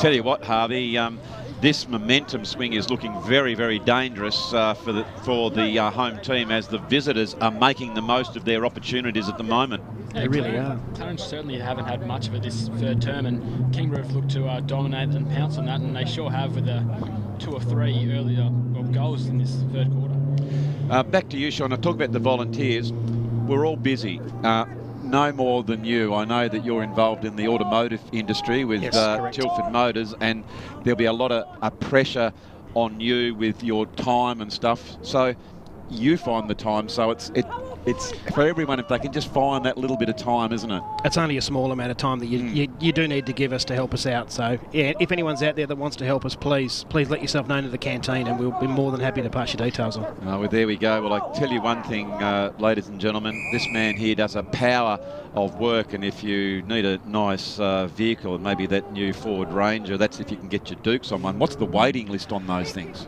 The car hasn't even been released yet, and it's up to 6 months. Gee, that's amazing. It's a beautiful looking vehicle, but of course you've got plenty of other options in there at a fine establishment there at the Tilford Automobile Group. As here come the Tigers again. There is Holt. Holt goes forward again, looking very, very dangerous. Gets it into where those power forwards like to pounce. There is Cuthbertson, and young Cuthbertson again. He's not only been good below his knees, he's also been good in the air. And Harvey, he is one of the main differences between these two teams. Yeah, exactly. He seems to be the target man this quarter, and well, not so much the target man. He's been just crumbing really well, and as you can see, he's just roaming around here and pounces at the right time. Look, right spot, right time, and gets a nice little check side there through the goals. And Sean, this facility is fantastic, isn't it? You've got the lights here. So is this the way forward, do you think, for both councils and state and federal governments? I personally think it is, where we invest in what we have. So working with the education department, So I know in my area down, I'm at Cremorne, so I'm with the Lauderdale Football Club. We're working with Bayview Secondary College to get some lights in there. I think that's a good thing, do you think? Absolutely. The lights here aren't good enough for a night game yet, but we are working with the council on that. Because the ground I think this is one of the best grounds in southern Tasmania by a long stretch, and it does need lights so we can actually run some night games here. And tell me, it's got good drainage by the look of it, but you also use down the road at Howrah as well. Yeah, so we've got 2 ovals at Howrah Primary. Yeah, and I understand with so many teams, I mean, I'm not sure if you are the biggest, but certainly one of the biggest junior clubs. Yeah, we are one of the biggest junior clubs, and it's good. And it's exciting for numbers too. Like we've our youth teams now, we've got 2 under-14 sides, for example, coming through, which is really going to help our numbers moving forward. And it's just good for the Clarence Football Club itself. Yeah, very much so. I know that's a really healthy competition. There's some good rivalry with Claremont, and it was the Clarence Roos, I think it was, on Friday night, had a really, really good victory. That was, and they played well. Yes, and you've got Daniel Archer, again, another past player of Clarence as well, and his son plays too. So it's awesome. It is, as the Tigers are putting a fair bit of pressure. The old blowtorch is coming on the Roos. Can they respond? It is nearly 15 minutes gone in this third quarter, so we are counting down towards 3-quarter time, and the Roos would certainly love a goal from here. It was Karotki that was the last one to do it. But what about you, Harvey? What moves do you think can be made? If you are inside the mind of Coach Davey, is there any sort of positional changes that you think you might make? Look, I'd probably look to keep Lachlan Davey on bowl. He's been the dominant force in there when he has been in there. And I don't know if he's drifted forward this quarter or drifted down back where he plays in the under-16s, but I reckon he could be the difference. Yeah, he has gone out of the game a little bit, but that's to the good play of the visitors as now the Tigers pick up, and they are really growing in confidence, and that is that momentum swing. Once you give an opportunity to a team to gain some confidence, and they are taking it with both hands, as we see there. The big man tries to come out there in Volmer. He'd have to be up to the 190 odd centimetres. They got some big kids out there. It is a very, very tall team, that Kingston team, isn't it? It's amazing. I was just noting, Sean. Well, I don't say that you wouldn't be the tallest man on there, and when you get out there, you'd notice it, wouldn't you? Absolutely. I used to think I was tall, but now the old bow legs are catching up with me at that 180. I'm not so tall anymore with the next generation. Stand next to some of these kids and you get a bit of a shock, don't you? Some of them are really tall. Very much so, and there is a good mark taken by Davey, the man you just mentioned there, Harvey, and he gets his hand on the ball. At that particular time, it goes down, and they're doing nicely. They're mopping that one up.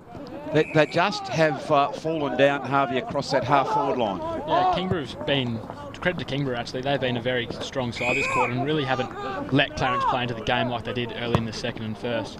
Yeah, so they are very, very good in this particular time, but we have seen throughout the match both teams have the capacity to score very well, and here comes Davey again, long kick. This is what they did in that first quarter, and they look very, very dangerous when they got the ball in quickly to their forwards to try and make something of it. It's very close towards the line as they pull that one back, and that's just what they needed. A very nice snap-on goal by Sammy Murray. Beautiful play by him. I loved the way he ran particularly hard toward the contest to aid the big power forward, as we see here on the Midfield replay.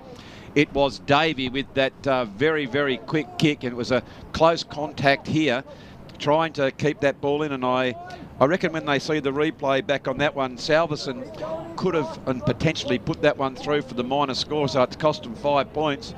And I tell you what, Sean, there's a big movement for coming back. That's just what the Roos needed. That's just what they needed before 3-quarter time. I think it'll be a very interesting huddle out there with Nick at 3-quarter time today. Nick's been known to say his piece quite well. So yes, went in there at half time and he was just encouraging the lads to potentially put their head over the onion and knowing that they can get better. I don't mind that at all. As coaches these days, or back in the day when I was playing, Sean, you just get told off. But nowadays it's a lot clearer. I mean, you need to be told if there's something that you need to do, but then it's almost like the coach has to put his hand in the hole and say, come with me, I'll guide you out of it. Absolutely. Give some guidance. And Nick is awesome at that, and the boys really, really respect him. And nice free kick at goal here too, which would be nice. Well, Harvey, here they come, as we said just a few moments ago, that momentum swing, and it is the Roos who are going to have another shot on goal, and this is Maxi Sylvester. Will you back him from here? Oh, we'll back him from here. Well, played a few games with him. Okay. He's been playing up, so... All right, so here he goes. Sylvester, we can see what is in front of him. Just comes back around, it's working its way back. Beautiful kick. And that is a very, very nice kick. And within the last forays inside the 50, it is Clarence who've got the maximum result, and they are really testing the mettle now of the visitors, as we see here on the Midfield replay. It's a nice kick. It was a nice kick, Sean, wasn't it? I like the way he went nice and straight. Just that last minute, he went out just to get a bit of momentum, but he knew his kicking style, and he has put that one straight through the middle. As we check the Brighton's Best Bakehouse scoreboard, which says Clarence, they are coming 6-11-47 to the Tigers 10-11-71. Well, just for a few minutes there, I would have thought the Tigers have put the cue in the rack thinking, oh, well, we've got this game wrapped up. But there's a couple of really good entries by the Roos. It has really made a match of it in the Barwick's match of the day here at Clarence, where it is Clarence making all the right moves now. Well, there's a little bit of argy-bargy as the siren has gone. I just need to come on, boys. Just to settle that one down. Well, someone's really come in hard here, as all of a sudden the cameras are rolling. Just need to back away now, boys. Sandalore on the ground there. Yeah, he did get bowled over. I think it'll be gained from this. The only thing that will happen is a 15-minute spell, so just need to work away as we're hearing everyone to just settle down. So it is three-quarter time as we just have a look at that on the Midfield replay of what did start that. It was a good tackle, I can see there, but might have happened. I think it was a bit of a sling. Yeah, I think it was a sling that started that. But it is a cracker of a game, so if you are watching this game, ladies and gentlemen, now's the time to put the kettle on, go away, and don't go anywhere, because we are going to have a cracker. Now, before you go, Sean, what is your prediction in this game? Jeez, I'd love to see Clarence win it by 3 or 4 points. It'd be awesome. That'd be. I got a meeting with Nick on Monday night, and he's going to be like a bear with a sore head if he comes out of this one bad. So, all right. Well, we thank you so much for your insight, and from an STJFL perspective, Sean, it's people like you that just keep this great game going. So I thank you for all the work that you do. So again, it's three-quarter time here. It is Clarence 6-11-47 with all the work in front, but with momentum coming their way, trailing the Tigers 10-11-71. We'll be back with the last quarter action very, very shortly.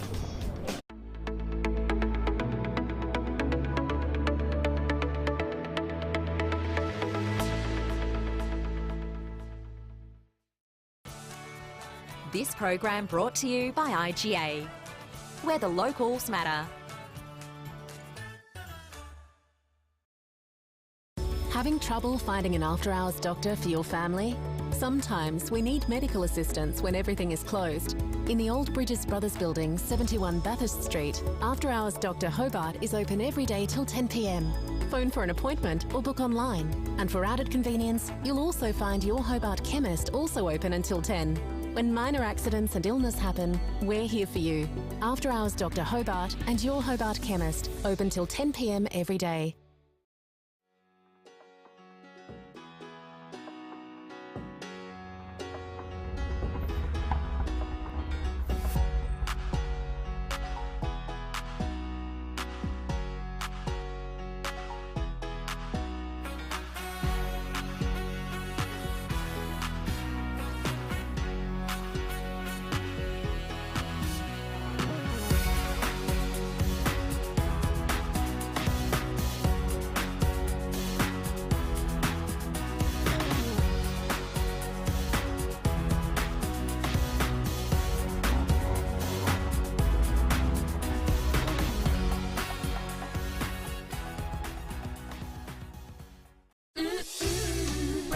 best bakehouse.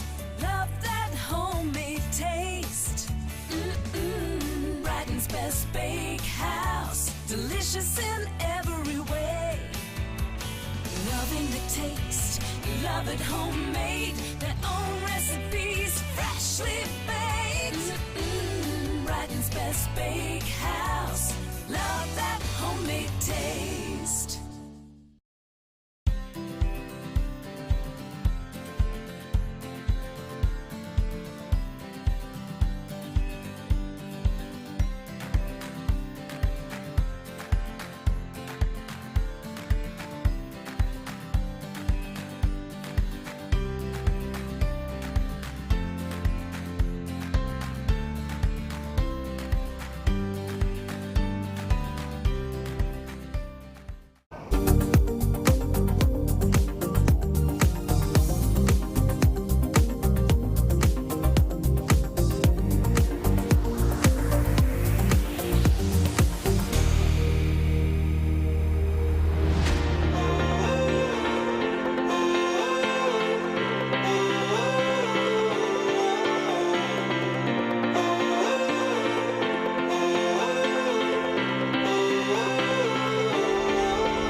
So we are back for all the action in the last quarter, and it'll be interesting to see what momentum will be brought from the end of that last quarter. It was Clarence who really got a couple of very valuable goals. Now, I know, Harvey, you went out to the huddle. What was the message from Coach Davey? Legs Davey just told him to go out there and win the footy, and especially play footy after our little just a three-quarter time there. But he really put it out there, just win the bowl, play some good footy and score some goals. And that was exactly the same message from the coaching staff at the Tigers. They said, well, we understand that you feel obliged to stand up for your teammates, but really you got to show toughness by putting your head over the ball, then you don't get any advantage from wrestling and bringing players to the ground. So let's really concentrate on our football. They've worked so hard to get this lead. It'd be such a shame if we gave it away from here. And as he said as well, Harvey, he was thrilled with that quarter, just disappointed with those last two goals though, to be quite honest. Yeah, I can imagine. It's a real momentum changer, that one. They could have gone into the last quarter with a nice 6-goal lead, but they really let Clarence play into the game. With 6 goals, that would be all but unassailable, you would have thought, but 4 is nothing in the way the footy is played these days, as here come the Tigers. Of course, the clock is their friend as they pick it up. Gone back into trouble, and that is holding the ball as Cameron Holt picked that one up, and a lovely tackle there by Murray. Murray quickly gets it onto his boot, looking for someone to pick that one up. Can't do so, as it was Volmer, the big tall fellow. Actually, while I was at the huddle as well, Harvey, he just towered over me, as I think. So he's a good cut of a lad, is Huey Volmer. Now, strong tackle. And there's been some really nice tackling. So Cameron Holt, who just a few minutes ago was tackled, and he's got that one back, the free kick. Well played by him as he gets it in toward the centre-half forward position. Clarence now need to get this run moving as Davey picks it up. They go the big, long roost. That's a lovely kick. Oh, front and centre. Just couldn't quite get the Dukes on that one.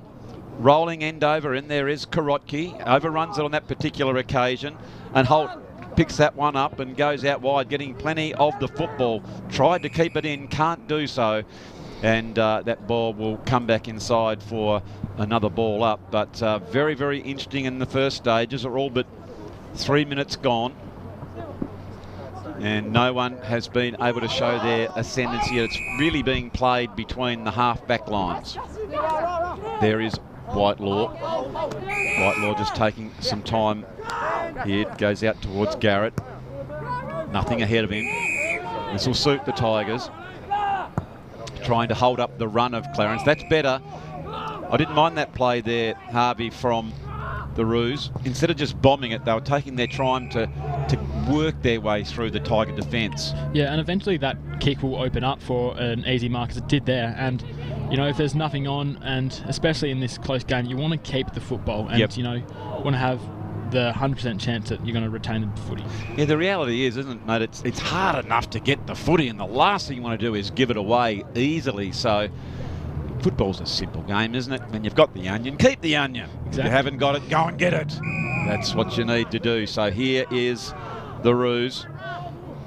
Going to drive this one in, looking for a big mark. Oh, it's 3-on-1. It's probably not their greatest asset is to kicking long like that, but Davey did a really good job to bring the ball to ground. I think they look more dangerous, Harvey, when they lower their eyes and they look for each other.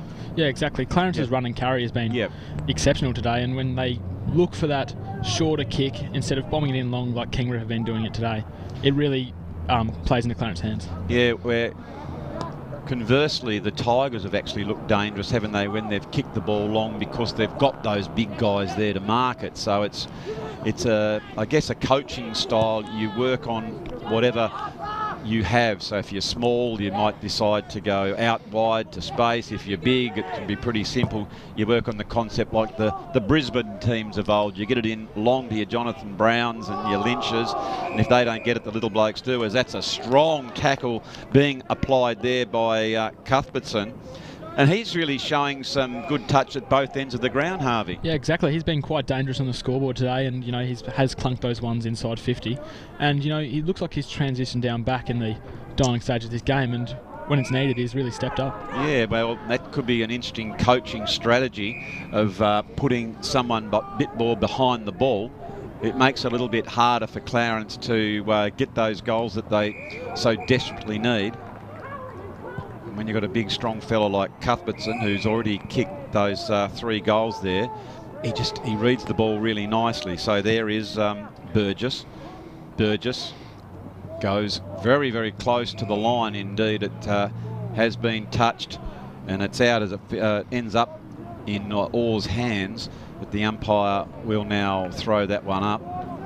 There's the very experienced umpiring family there, and the Donaghys over there, and I think it was interesting. I think it was TJ, wasn't it, you said, that came and had a bit of a discussion to the players. Yeah, he did. He came over to the Clarence boys, and they did. He said what happened at three-quarter time isn't appropriate, and, you know, the Clarence boys took well to that. Yeah, very good. It's great to have some valuable experience here, watching and guiding as Davey runs that ball. I would have thought about 20-odd metres, so he got good value for that one. But there is that kick which they've been able to chop off pretty easily because of the size of some of these Tiger boys.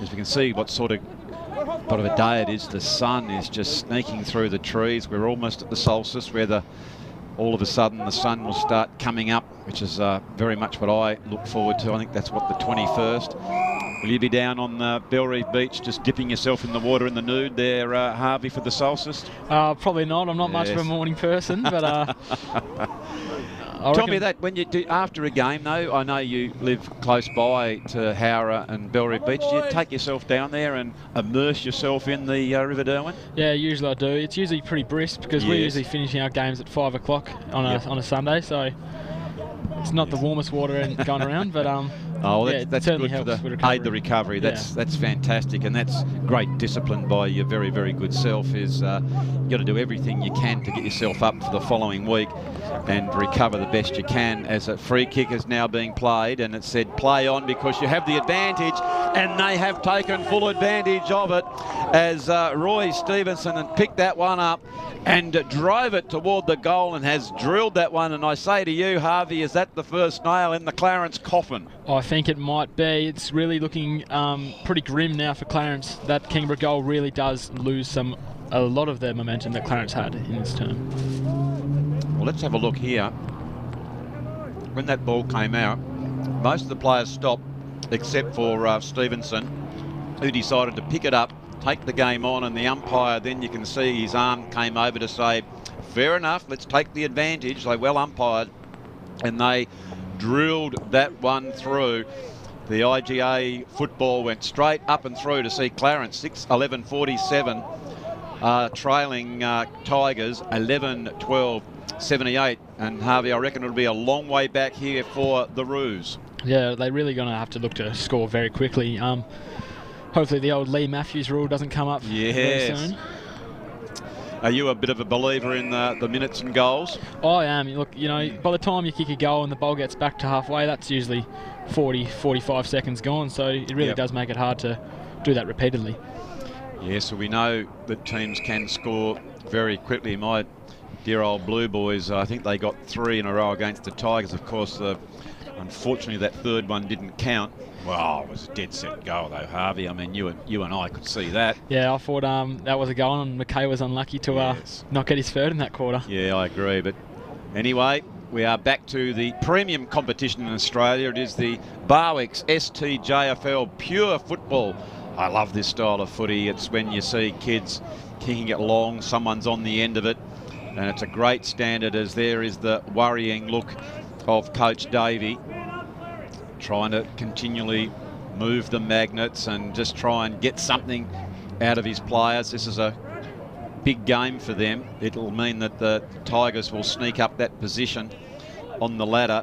So it's could be a very, very good win for them and really get their season up and going, I would have thought. This is a sort of win that can do that. That was clumsy by Cuthberts in that particular time as a push in the back. And so I can only concur with that umpire that is a free kick, as we see there on the Mood Food replay. And it's young Lincoln Crossan who is going to take the free kick. Right footer, I believe, Lincoln, so I'd be coming around the corner here. Oh, now what do you think of these lilac boots? Look, they're a nice little fashion statement. I rock the white ones, so nothing too flashy, but it does look like he's coming around here. Well, there he goes. He screwed that one around.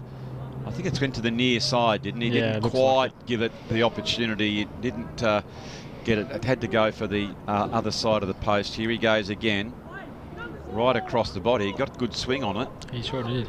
But only through for the minor score. Good mark here by the Tigers, just taking their time. So halfway through the last quarter, and this very much suits the Tigers. They've got the goal, which increased their lead.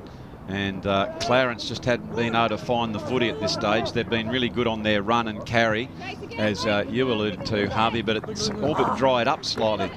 Worrying signs there as young Lukey Palmer tried to pick that one up, but he took his hands off it, but he recovered very, very nicely with his tackle, and that's a great second effort. Goes the short kick back in towards Davey. Davey, that was really good play. As soon as he got that ball, he looked up. He saw that Sylvester was free, and he spotted him up very quickly as Cuthbertson just charging out. Gives the Dusty Martin, now can't go back and pick the ball up. In dispute now, Clarence trying to get it back into the area of danger, but they can't do so, and I think they're up for the fight now, the Tigers, Harvey, aren't they? With the way that all the defenders went over there in numbers, they really want to stay in this game. Yeah, they really do believe they can get a nice win over here, Clarence, and I believe from the ladder, this could only be their second or third win for the season. So, especially with not much left in the season, the win hit now would be very influential. Oh, absolutely. They're a team that, as we can see from today, they have plenty of potential. You know, if they can move that ball quickly to those big forwards, we know they can take a mark. They've got some good accuracy in and around the goals. Some of their prime movers, even like a Cameron Holt through the midfield, and that versatile fella like Nash Cuthbertson, who plays sort of, he can play tall, utility, I guess. But he's a utility, isn't he? The way he's been able to pick that ball up below his knees and get those 3 goals. They've got a lot of good weapons, haven't they, the Tigers? Yeah, they sure do, and they operate a bit like my favourite Gold Coast Suns. You know, they got their key forwards in Casbolt and Chol, and you know, prime movers of the bowl like Miller and Markov. Yeah, very much so, and I think they go round today, don't they, the Suns? Yeah, I think they started at 3:20, so I haven't checked the score there. It might be half time. Okay, so you might bumble home and put her on then? Yeah, I reckon I'll have to. Beautiful work. Okay, so now it is the Tigers just taking that kick, going out wide, almost to the line, picking it up. They team up very nicely. That was Knighton, who did a very good job, and found Burgess. Burgess, big cut of a lad, just driving that ball straight down the line where it's picked up, getting back into an area where Clarence will be very uncomfortable yet again, but they're able to push that one out. It goes right to the line and out of bounds. And so again, it is in the right end if you are a Tiger supporter, and I reckon there'll be a few of them, Harvey, down there in the Kingston community to be watching this and absolutely loving every minute of their charges. Have made the big trip over the bridge, come to the sunny eastern shore. Hope they've got their sunblock on, because it's a overcoat warmer over here, Harvey, as we know, don't we? It sure is, especially in the afternoon. Don't get much sun over there in the later stages of the day. Well, look at the Moose Lewis Oval is just sun-drenched. Everyone's out there. There's just people in their T-shirts enjoying the beautiful winter's day. Yeah. Oh, very much so.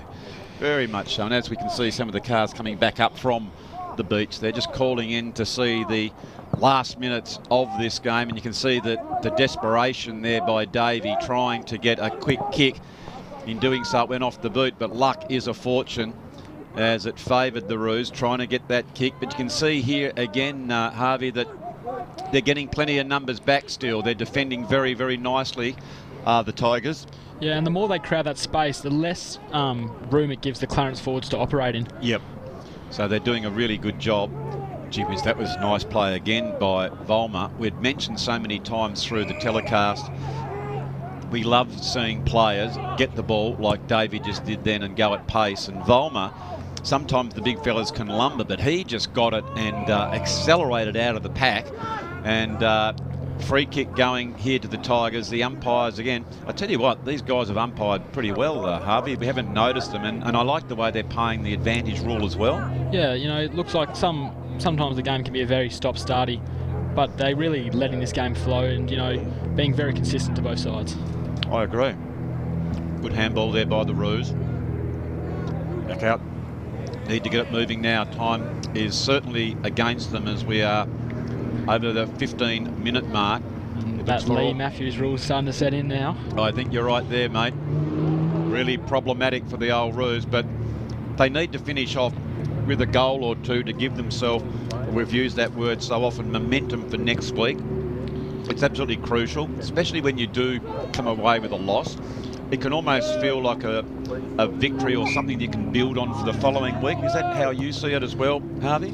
Yeah, exactly. You always take the positives out of the game, and if you can end on a positive, that's always a great note heading into the training track on over the week. And you know, you can look to improve on the negatives. Yeah. But if you look at those positives and try and, I guess, improve on them, then you're going to be becoming a great football side.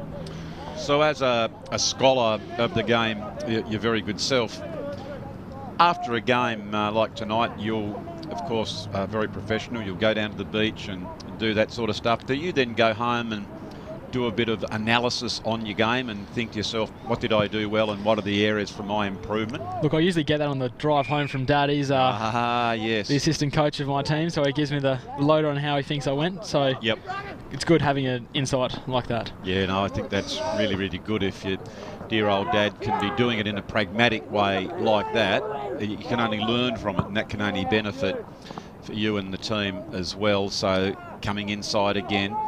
Well played here by the Tigers. A bit of a shimmy. Goes on the wrong side. That is a great goal. That is a terrific goal. And again, I know Duff will love that one because that was Cameron Tolman on the wrong side of his body, but just doing a team thing there, Harvey. He got to where a smaller player should be, as we see here on the Midfield replay. He was front and centre. He was on the outside of the pack to receive the handball. He didn't rush it. He took his time. He thought his way through it. As you can see there, he actually went to go on the right, shimmied. He got a commitment from the Clarence player, and then he came back on his wrong side and popped that one through. Yeah, it was a great finish, and you know that's what happens when you crumb in the right spots. You're going to get those goal scoring opportunities. And as we see the Brighton's best bakehouse scoreboard, it is Clarence 6-13-49 to the Tigers now, really running over the top. They are 12-13-85. So a very, very polished performance here by the Tigers. It's 18 minutes gone, so only a couple of minutes to go in this game. The Roos wanting to salvage something from it as they try to go into their attacking 50. That's nice play and a good strong mark there taken by Hart. Hart trying to get off the mark, and that's a good kick to the leading forward. Up they go. Need the small players now trying to get it out is Crossan. He's been deemed to be running with the ball, and nice work taken, by Knighton for the Tigers. Again, really good hands shown by Thompson. He is one that can mark the footy, Harvey. There's no doubt about that. Yeah, and that's what Kingborough have been doing really well. They've just been clunking the ball and haven't been dropping them and giving Clarence an opportunity to crumb at it. They've just been so great overhead. That's why I would suspect in today's conditions you would have just loved to be out there, because it's dry, it's not windy, the sun is out, so you've got a ball that can be much more easily marked than has been in the last few weeks. So now, in the last throws of this particular game, well done there by Sammy Orr. And what was a volatile set of circumstances at the end of the third quarter here, Harvey, to the credit of both these teams, they put their head down and played a really good brand of footy in the last quarter. Yeah, credit to both sides. They've really been, playing their style of football. Clarence more of the run and carry, and Kingborough looking for those bigger targets. And it really has been a great game of football today. I agree. And that was, again, the Vollmer behind the ball. He's been fantastic, Vollmer, and Cuthbertson in the last quarter. Each time that Clarence have got it to this particular point, this is where it's been problematic for them, because they've had the extra players there and the big fellas have been able to spoil, just like Cuthbertson has done again. And they're a wake up to it as the Tigers are at the front and the centre. As the siren there goes, and you can see the excitement on the Tigers' faces as their arms go aloft as we check the Brighton's Best Bakehouse scoreboard, which shows Clarence 6-13-49 defeated by the Tigers today. Far too good. 12-13-85. For Clarence, it was Karotki with one, Davey, Sylvester, Murray, Divenuto and Bounds. And for the visitors, let's have a look here. Stevenson got a couple, Cuthbertson with 3, Page 2, Robbie Thompson 1, Harley Burgess 2 and Cameron Tolman 2. But a very, very good performance that could be the catalyst to just give a bit of impetus for the season for the Tigers here, Harvey. Yeah, they played a great style of football today, and they really did not look at any stage like they were getting outplayed by Clarence. They kept themselves in the game in the first half and looked to pounce on in the second. Very much so. Ladies and gentlemen, we hope that you've enjoyed the Barwick's Wholesale Retail Landscape Supplies Game of the Day. We thank our very dear friends IGA, where locals matter. 88 stores across Tasmania. Just go and select one, and they've got weekly specials and everything at a fantastic price, and of course they support the local community. Your Hobart Health, of course, at 71 Bathurst Street. We thank them very much indeed. If you need a doctor, there are about 17 on call. They've got 10 open till 10 of a night with the after-hour doctor, of course, the chemist, and the skincare centre, the cafe. It's all in there in Bathurst Street. Our very, very dear friends at Bennett's Petroleum. We know if you need fuel to get yourselves around, go to Bennett's Petroleum, and while you're there, why not have a snack at Mood Food? And Brighton's best bakehouse, of course, with the award-winning Thai pie, which is the best in Australia. Harvey Hurd, I thank you very, very much for your insight. It's been an absolute pleasure to have you here, and we look forward to getting you back in the box. It's the old Silver Fox Hopwood signing off from the Moose Lewis Oval as I just look around and I can see Scotty Donaghy, the man, as I just pumped that best pie in Australia. It's great to see his smiling dial here. Of course, he's a big fan of the STJFL. So we're signing off here, and we look forward to seeing you when we bring you the match of the round next week.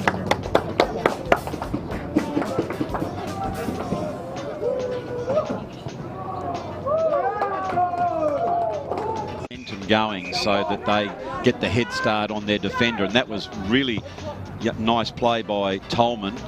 Tolman with the long kick. They looked a little bit wide at that particular time as Cuthbertson is down there. Cuthbertson, we know, can kick goals, and he hasn't let us down with that one, Nash Cuthbertson.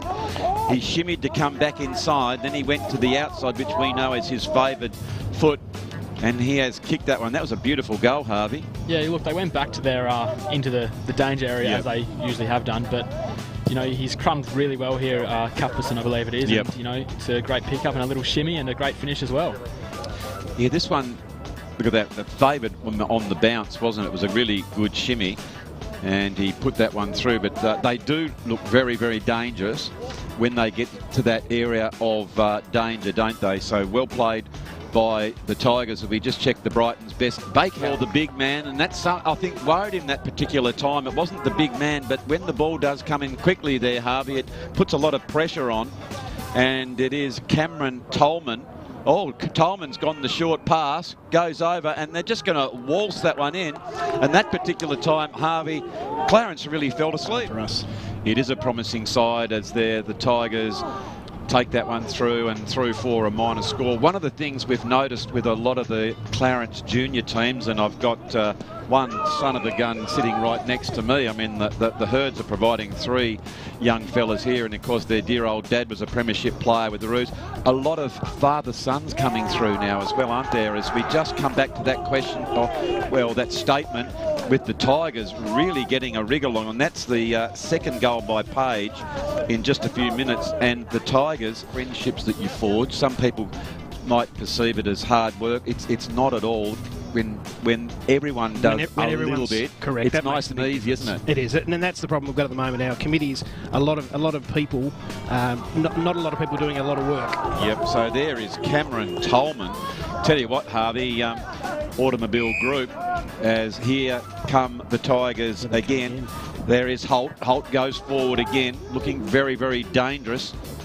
Gets it into where those power forwards like to pounce. There is Cuthbertson, and young Cuthbertson again. He's not only been good below his knees, he's also been good at a particular time, but we have seen throughout the match both teams have the capacity to score very well. And here comes Davey again, long kick. This is what they did in that first quarter, and they look very, very dangerous when they got the ball in quickly to their forwards to try and make something of it. It's very close towards the line as they pull that one back, and that's just what they needed. A very nice snap-on goal by Sammy Murray. Beautiful play by him. I love the way he ran particularly hard toward the contest to aid the big power forward, as we see here on the Mood Food replay. It was Davey with that very, very quick kick, and it was a close contact here, trying to keep that ball in. And I reckon when they see the replay back on that one, Salverson could have and potentially put that one through for the minor score, so it's cost them 5 points. And I tell you what, Sean, there's a big movement for coming back. That's just what the Roos needed. That's just what they needed before 3. And it is the Roos who are going to have another shot on goal, and this is Maxi Sylvester. Will you back him from here? Oh, we'll back him from here. Well, played a few games with him. Okay. He's been playing up, so. All right, so here he goes. Sylvester, we can see what is in front of him. Just comes back around. It's working its way back. Beautiful kick. And that is a very, very nice kick. And within the last forays inside the 50, it is Clarence who've got the maximum result, and they are really testing the mettle now of the visitor teams of old. You get it in long to your Jonathan Browns and your Lynches, and if they don't get it, the little blokes do, as that's a strong tackle being applied there by Cuthbertson. And he's really showing some good touch at both ends of the ground, Harvey. Yeah, exactly, on a Sunday, so it's not the warmest water going around, but that's good to aid the recovery. That's fantastic, and that's great discipline by your very, very good self. Is you've got to do everything you can to get yourself up for the following week and recover the best you can. As a free kick is now being played, and it said play on because you have the advantage, and they have taken full advantage of it as Roy Stevenson and picked that one up and drove it toward the goal and has drilled that one. And I say to you, Harvey, is that the first nail in the Clarence coffin? I think it might be. It's really looking pretty grim now for Clarence. That Kingborough goal really does lose a lot of their momentum that Clarence had in this term. Well, let's have a look here. When that ball came out, most of the players stopped except for Stevenson, who decided to pick it up, take the game on, and the umpire, then you can see his arm came over way like that. You can only learn from it, and that can only benefit for you and the team as well. So coming inside again, well played here by the Tigers. A bit of a shimmy, goes on the wrong side. That is a great goal. That is a terrific goal, and again, I know Duff will love that one because that was Cameron Tolman on the wrong side of his body, but just doing a team thing there, Harvey. He got to where a smaller player should be, as we see here on the Midfield replay. He was front and centre. He's on the outside of the pack to receive the handball. He didn't rush it. He took his time. He's thought his way through because they've had the extra players there, and the big fellas have been able to spoil, just like Cuthbertson has done again. And they're awake up to it as the Tigers are at the front and the centre. As the siren there goes, and you can see the excitement on the Tigers' faces as their arms go aloft as we check the Brighton's Best Bakehouse scoreboard, which shows Clarence 6-13-49, defeated by the Tigers today. Far too good. 12-13-85. For Clarence, it was Karotki with 1, Davey, Sylvester, Murray, Divenuto and Bounds. And for the visitors, let's have a look here. Stevenson got a couple, Cuthbertson with 3, Page 2, Robbie Thompson 1, Harley Burgess 2, and Cameron Tolman 2. But a very, very good performance.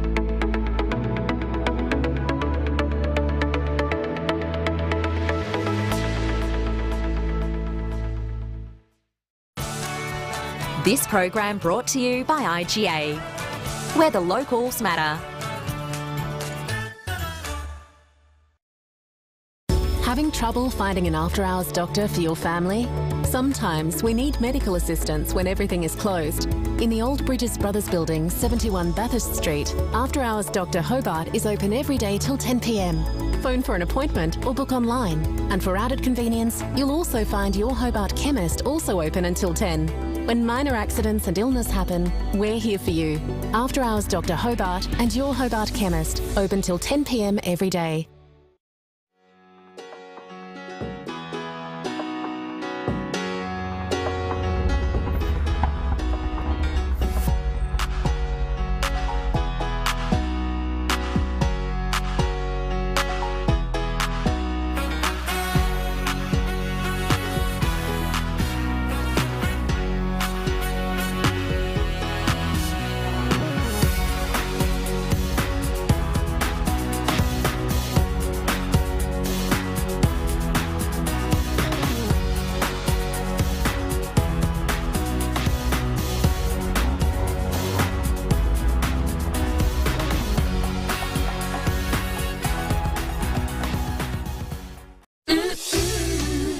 Best Bakehouse, love that homemade taste. Brighton's Best Bakehouse, delicious in every way. Loving the taste, love it homemade.